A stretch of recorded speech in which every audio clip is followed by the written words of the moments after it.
Welcome to the Wholesaling Inc. podcast. I'm your host, Chris Arnold. As always, grateful for you guys to join us today. This is about to get real interesting. I am excited to talk you guys through really what this topic is going to be today. So we launched radio. It's been over a year ago. And at this point, we have really helped students set up radio in roughly about 45 out of the 50 states. So the first thing I want you to hear on that, which means at this point, we have a lot of data. When we started radio, the only place that we utilized it, well, it was for us. It was obviously in the state of Texas in a large market in Dallas. And, we really believed it was going to work nationwide. But the reality was we didn't have the data. We just had the belief that it would work. Well, we do have the data now, and I am really excited to bring on Grace Mills, who is our radio ads manager. So let me give you a background.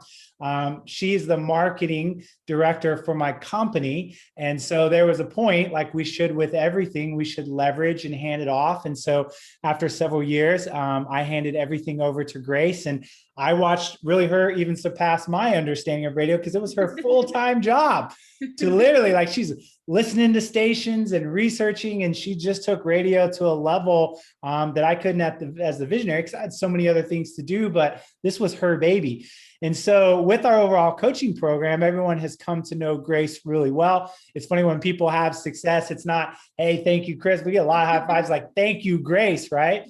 Because she's on the front lines helping the students pick the right stations in their market, looking at all the data. And so I've got Grace on today, and we had a conversation. I was like, let's take a look at all this data and figure out what are some of the byproducts that we have seen for our students through this data. So that's what you're going to get today.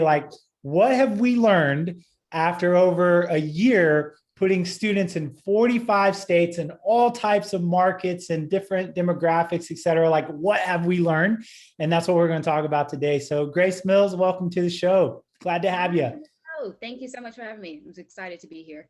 Awesome. So let's break this down. There are really 5 byproducts that we want to walk through as you went through all the data and just said, these are some really interesting things that we've learned in this journey so far. So the first thing you wanted to talk about was some byproducts that you saw from our buying strategy. So my first question is, and this is a bit of our secret sauce, what is our buying strategy with radio? Do we buy retail? Do we buy discounted? What are we teaching students how to do? Yeah, so in radio world, and sales reps hate that we even know this, you don't have to buy what we really call market price. And their market prices, to be honest with you, really have no foundation. They sort of make them up as they're going along. They sort of base it on what they deem to be demand for right now. And so at any given week or any given month, they're liable to throw you this astronomically high amount just to get started on radio. With our buying strategy, we actually size up pricing based on the size of the station, right? Because that's where our return is in the actual audience. So if you're going to buy radio, that's pretty the best way to approach it is gauging the size of the audience, so you know roughly who's there that you could potentially be making any profit on. So we look at the CUMES, which is just one of Nielsen's many measurements of determining the size of a station. And we take that size and then go, okay, well, hey, I'm going to come in at this price based on the size of your station, which is much lower than the market price or the guaranteed price that sales rep usually tries to sell people on, which is based on, reach or an impression of a much larger audience that honestly doesn't exist.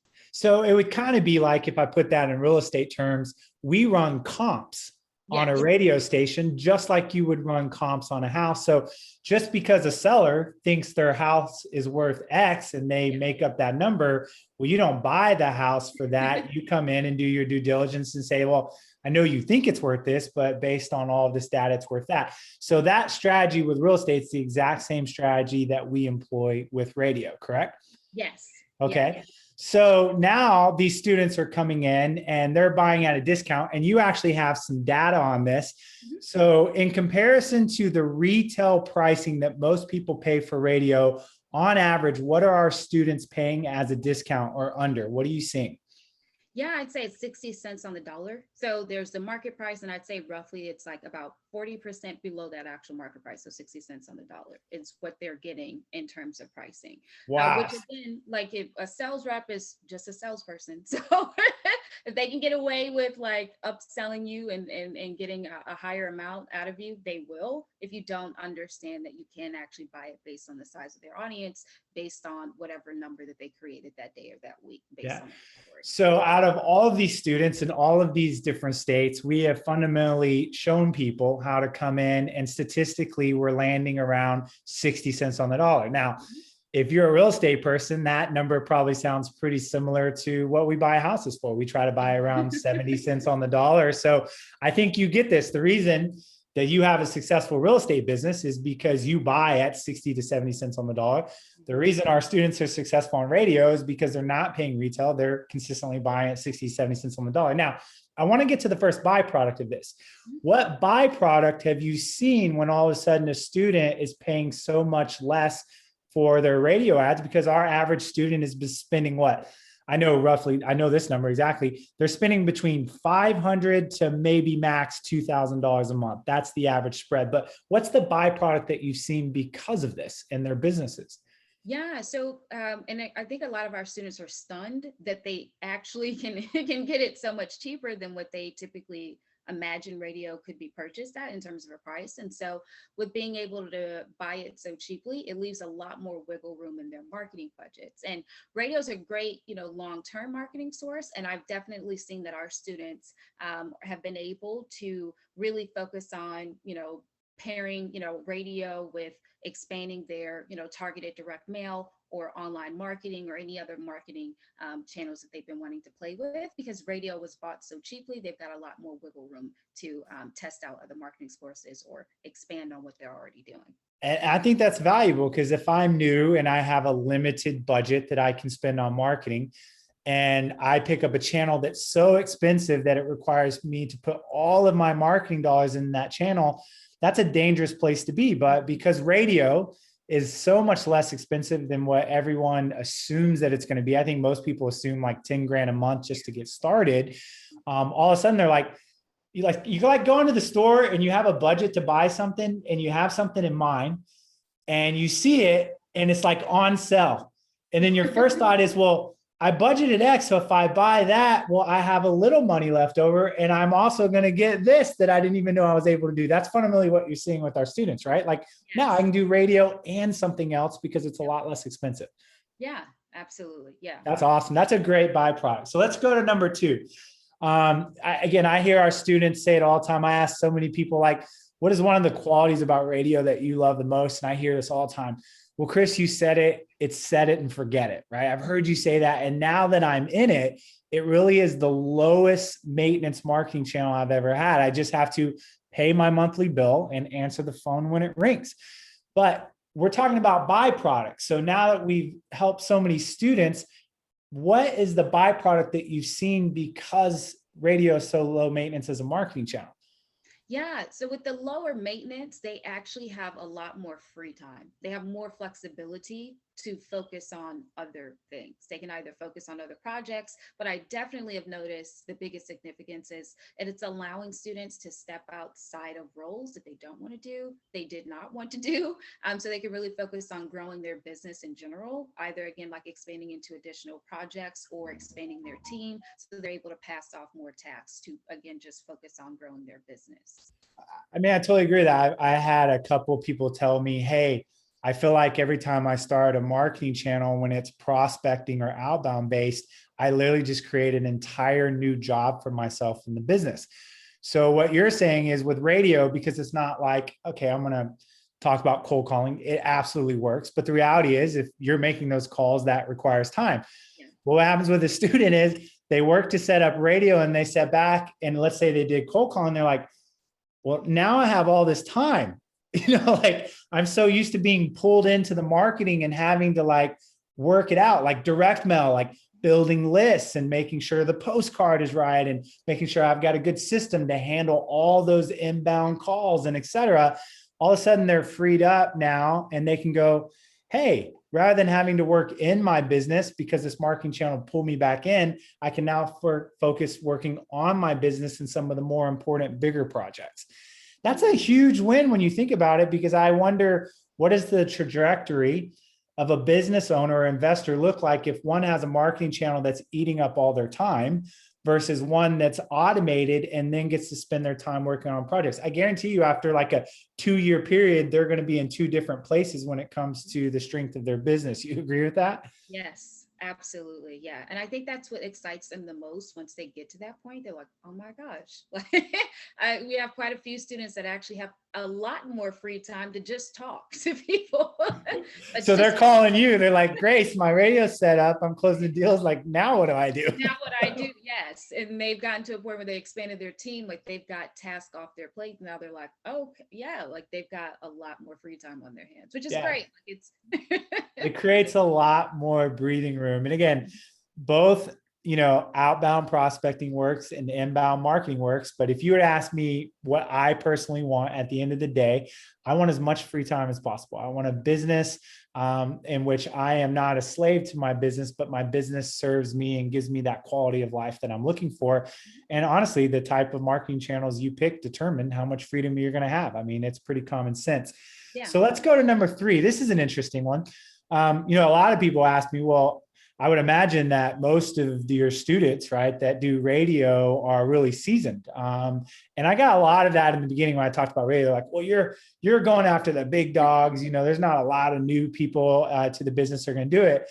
And man, that stat ended up coming in strong, that pretty much 80% of our students have been in the business less than 12 to 24 months. And one of the things we know with a student is if they're in a market where there's a lot of competition and so forth, they're just trying to kind of gain some credibility, right? So number 3, radio creates a ton of credibility because it makes you a celebrity in your market and gives you instant credibility because you're trusted on that platform. But what byproduct have you seen that students have come back to you now that they have this credibility and they've only been in the business, let's say 6 months? What other opportunities, what byproducts has this created? Yeah, I think for them, definitely sort of twofold. They get a lot of calls now from other investors in their markets. Those other investors are like, oh, wow, look, I'm hearing you on the radio. You've got to be a big player then, because you're on the radio. Like you have to be, this big player in our market. And so they can't wait to actually network and talk and potentially, do deals with that student just based on hearing them on the radio. And on the flip side of that are additional stations. Other companies start hearing them on, station ABC, and they go, hey, would you like to expand, to our station? I wanted to be able to, meet with you and talk to you about what we can do for you over here as well. Because once you are on the radio and you have that credibility, a lot of people are going, hey, that's got to be a big player in our market then if they're yeah. And when we look at people's dollar per dollar returns, and we know that radio returns an average of $3 to $4, so that means you triple to quadruple your investment.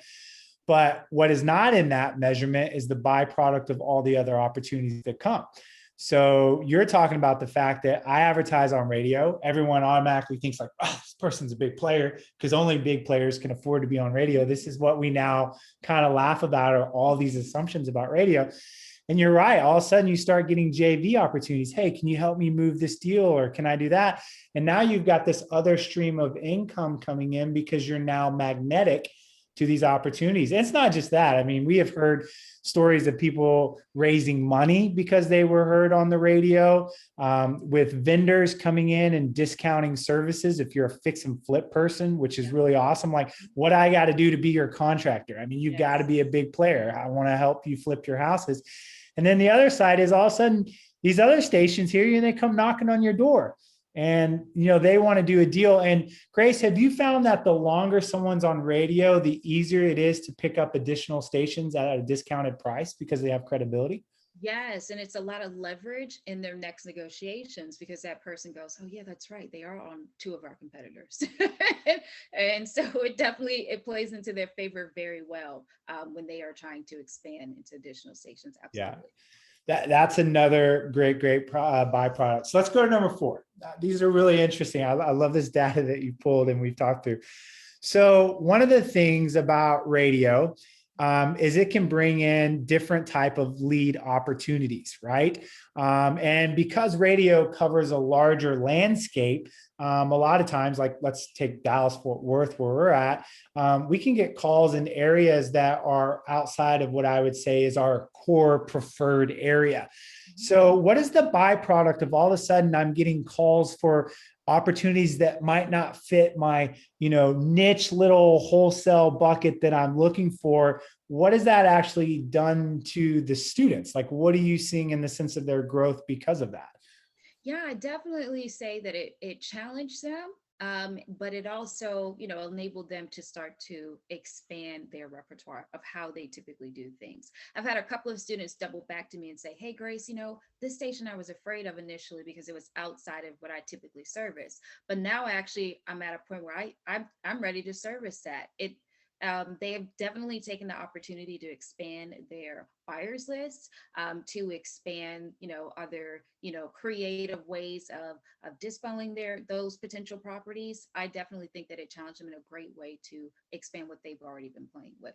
And really, Yeah, it's interesting because all of a sudden we have students that were wholesalers, but now they might get in and pick up some land because they get some land opportunities, or they start looking and going, "Hey, I got some really great subject to or seller financing options." So what's interesting about radio and this byproduct is it's kind of in a good way challenging the investor to get mature faster, because it's like I might want to go learn about something, but when all of a sudden the opportunity comes before I've learned something, I'm like, well, the opportunity's here. There's money on the table. If I just go learn this thing, then I can capitalize on what I already have.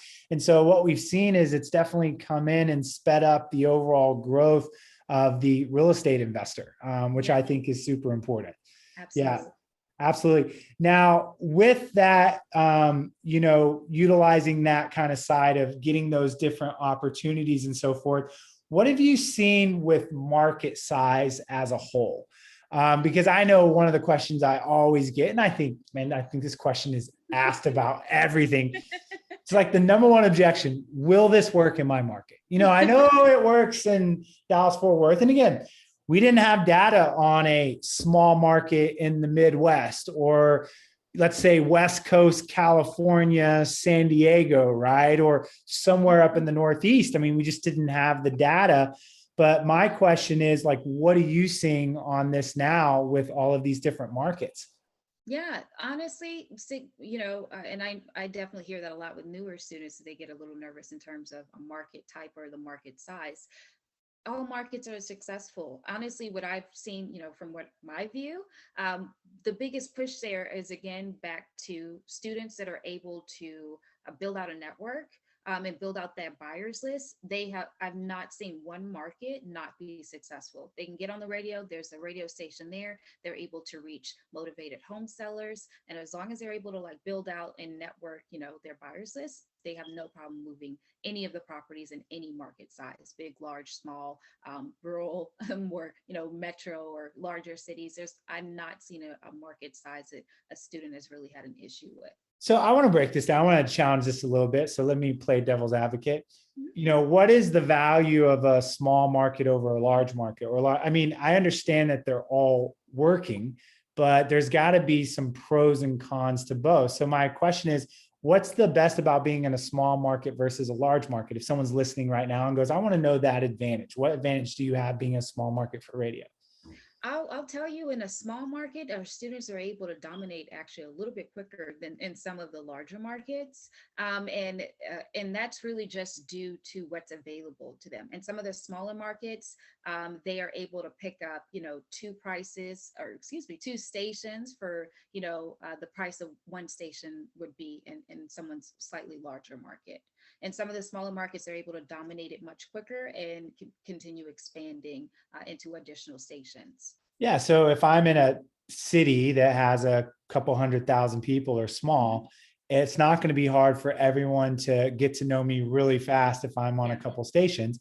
And in comparison, and I honestly get so do you, a little bit jealous of this, of we look at our marketing budget for DFW, and then we have somebody over that has the same amount of stations, and their overall ending budget is a lot less than ours. And we're like, oh my gosh, like I can't believe you got it for even that far under what we're able to get it for Dallas. Now, let me flip it. What is the value of being in a large market over a small market? So I'd say in the larger markets, when they are able to hop on a station, you reach a mass number of people, all in one, versus having to be forced to sort of pick up two to sort of hopefully find some sort of balance. They're able to jump into one station and reach a mass number of home sellers, and then grow, slowly if they actually do decide to do so. Okay. So what you're seeing is each market wins, but each market wins for different reasons. So it's kind of a pros and cons balance. And so, and that's the thing I love about real estate now. You can do deals in your town, and we have students now that buy in areas that are not the primary area that they live in. They're doing virtual deals, and maybe their market is sold out, and they go, well, I'd love to have it in the town that I'm in, but I don't mind going a couple towns over, and then they'll pick up radio and they'll expand that way. So that's the cool thing about technology. You can do real estate in any area that you want to. So number 4, as we're talking about it, is that the value that we're seeing is all markets work in the sense of what they're doing. And then because of that, people are expanding their strategy. So let's go to number 5. Now, I'm going to preface this because I know when I say it's going to come along like, wow, this was kind of like a sales pitch. And I'm like, no, this is actually the truth. So we're not telling, this is like the last thing to convince you, but we're just having an honest conversation with you. And I know this because I've had students that have come down. I actually had one that flew all the way to Tulum and was here and sat across from me. And I had this conversation with her. I remember that. And that is what you've learned is it's kind of been a challenge for people that have gone outside of like the way that we're doing it and tried to do it on their own. And again, if you go do it on your own and figure out how to do it for free, 100%, absolutely all day. But there are other times where I've tried to do that. And I was like, if I'd have just paid for speed, I would have been paying a lot less than the money and time I wasted trying to figure it out myself. So sometimes you want to do it for free and sometimes you should just pay for it. So what have you seen as the byproduct of students that have gone out, tried to figure it out on their own, and then came back to us and ended up signing up for the program? Yes. And my heart goes out to them. I've had those talks. So this is actual reality. These are real conversations. But they end up with not a great deal. They end up overpaying because they did not realize that there was a way to challenge a salesperson's pricing, right? They're like, oh, well, they said this was the lowest package they had possible. They kind of get caught up in that within that package that they're overpaying, they actually end up with less frequency. So they're paying for more, but actually getting less. But again, outside of our program, on paper that looks amazing until you sort of, you actually start on that station and they go, hey, I was on this station for like 3 months or so previously and it really didn't produce. And when I get my hands on their previous deal, I can actually see why. It wasn't structured to their benefit. The sales reps are sort of, treating them like as any other advertiser and just throwing a package together that hopefully works because they have no expertise on what a wholesaler or what an investor or anyone in the real estate world really needs in terms of an advertising schedule that could really put them in the best position to produce on that station. Yeah. The thing I've realized is radio is such a blue ocean, which is funny. You don't get it usually a blue ocean, right? With something that has been around forever. Usually a blue ocean is innovation, right? But what's innovative about radio is the fact that it simply has been sitting there, but never applied for us as wholesalers and fix and flippers and to find investment properties. And so with that being a blue ocean, there's really not any information out there. I tell people, go to YouTube, go Google around. I still haven't come across anyone. Still at this point, you and I, Grace, have been doing this over a year, and I don't know anyone else that's teaching radio and real estate yet. And so I think the challenge is, I would say this, if someone came to me and said, hey, I want to do direct mail, I think that you could fundamentally get on YouTube and watch enough podcasts to figure out how to do direct mail pretty effectively. Like, I don't think you need to hire a coach to do that.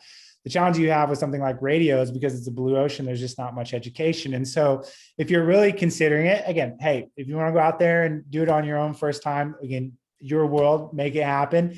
But we're just telling you that people have come back and said, there was a specific way I needed to do this, and I just didn't do it right.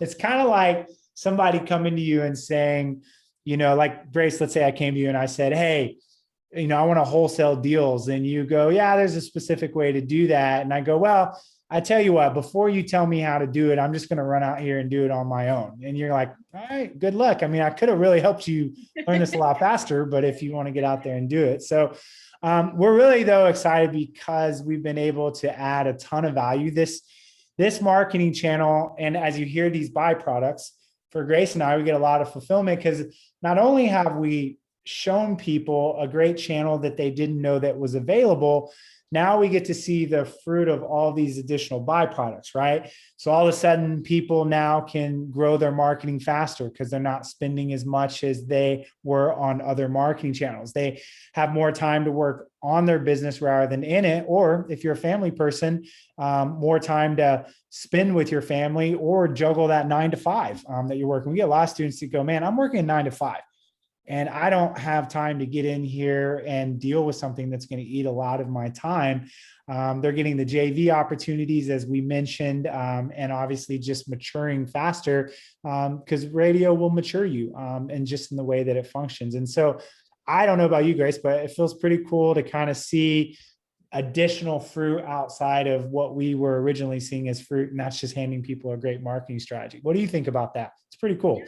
Honestly, it's super. I usually tell students, I'm like, hey, I'm happy to help you. There was a point in time where I made a lot of mistakes. And so we can sort of save you the time and the energy and even the hot seat, because I got put in the hot seat quite a few times with decisions that didn't actually play out very well. I'd be happy to just save you some of the headache and give you a little bit of peace of mind by providing any best practices and tips that we have learned the hard way. So absolutely. I think that's one of the biggest wins for me is being. Yeah, it's cool. And Grace, you do an absolutely amazing job. Just so you guys know, in our REI Radio little family and tribe, everyone just loves Grace and very genuine, loves to help. This is what she gets to do now and really pour into students along with the rest of our REI Radio team. So I just want to publicly thank you for what an amazing job you've done. I could no way do all of this radio coaching without you. So, and I love everything you've accumulated in your brain over time, really being in the trenches of this as well. So if you're listening and you're like, man, this radio piece, I've been kind of riding the fence a little bit. As we told you, we preserve markets. We limit the amount of people. Obviously, when you hear 45 out of 50 states, that means more and more markets have been bought. Obviously, there's several markets in each state, but it's getting more and more of stuff getting to be sold out. So hop in, check us out, ask the right questions, see if it's a right fit for you. And the way that you can do that is go to wholesalinginc.com/REI Radio. Again, that's wholesalinginc.com/REI Radio. Book a call, see if your market's open, and let us step in and answer questions for you and make sure it's a good fit for you. So Grace, thanks so much for coming on. I was really excited about this talk. It was like, hey, let's sit down and put all this data together. And it was cool, some of the points that you were able to come up with. No, absolutely. Thank you so much for having me. It was exciting to be here. Awesome. And to the rest of you guys, as always, thanks so much for joining us. Until next time, we will catch you soon when we add more value. Talk to you later.